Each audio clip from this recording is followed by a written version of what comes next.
He who believes in him is not judged. He who does not believe has been judged already, because he has not believed in the name of the only begotten Son of God. Believe on him whom he has sent. He who believes in the Son has eternal life.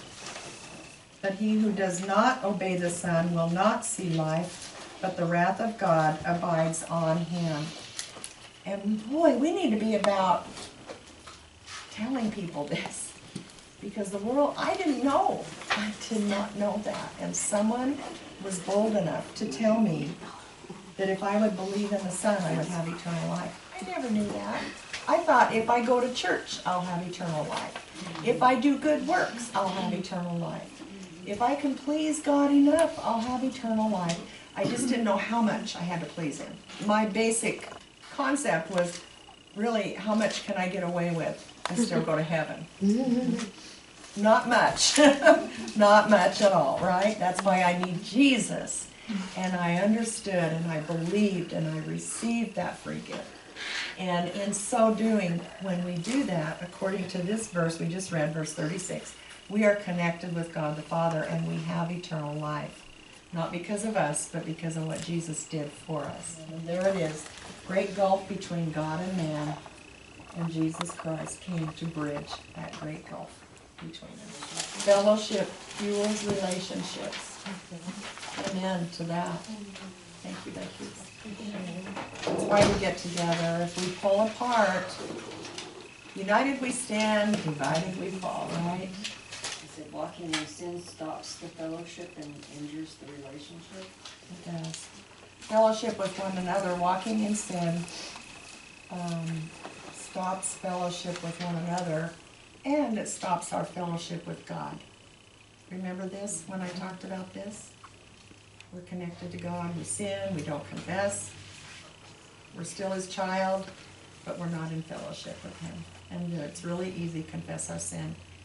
And we're walking in fellowship with him. What we tend to do when we sin and don't confess it and continue to walk in a way that is not pleasing to the Lord, we don't honor him as we just learned with our bodies, with our tongues.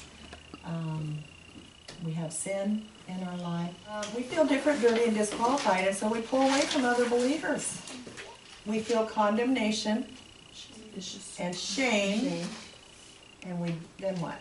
Draw away. We draw away, and God, that's just what Becky said. It hinders our fellowship. We draw away and we go off into who knows where. Never, never land. The land of no return, although we can return. He's the God of second chances. So, but when we confess, we are reunited with one another and with him. We support each other. We know we struggle. No one not one of us here should wag our fingers and say, you can't come here anymore because we're Christians and you're just not good enough. What do we do when one of us falls? We go to them and love on them and say, let me help you. And we can do this together. Let me support you. And it's the Holy Spirit in you, in us, that is drawn to love and to reach out to someone who might feel different, dirty, and disqualified. Do you know anyone? Is there anyone in your life right now that maybe has fallen? Maybe they're really full of condemnation and shame. Is there a way that we could reach out and say, you know what, I love you. I know you slipped up, but you're welcome in my life. Just come to Bible study with me. It's okay. Come to church, just, hey, let's sit down together and let's look at the Word together. Just you and I together. Reach out. Oh, man. Wouldn't that feel good? Wouldn't that feel good if you were that person? To have someone do that? I have had that. You have done that? I have had that for me. You've had that? It does feel good. Where yeah. someone's done that for you? Yeah. Yeah. I have too. I think a lot of us sitting here can say that. Thank God for that person. Yeah. Who stayed with us. Right. Yes. Who stayed through thick and thin. Sylvia had her hand up, and then Elizabeth. Yeah, so then you. Go ahead. I was just gonna say that happened to me, and when I was first saved, that I kept going out and drinking and partying and all that, and the ladies from the church knew, and Wanda Knopf was one of them. Who else was in here who knew, and you too, and you guys never did anything to me of being, she's drinking, she's going to the bars, we're not gonna talk to her no more. No, they came right alongside of me and took me in, prayed with me, loved me, and here I am. Thank you. God. Yeah, thank you. Thank you, Wanda. Yeah, we get excited when we think about our Sylvia and what God has Yeah, it was done a mess. in her life.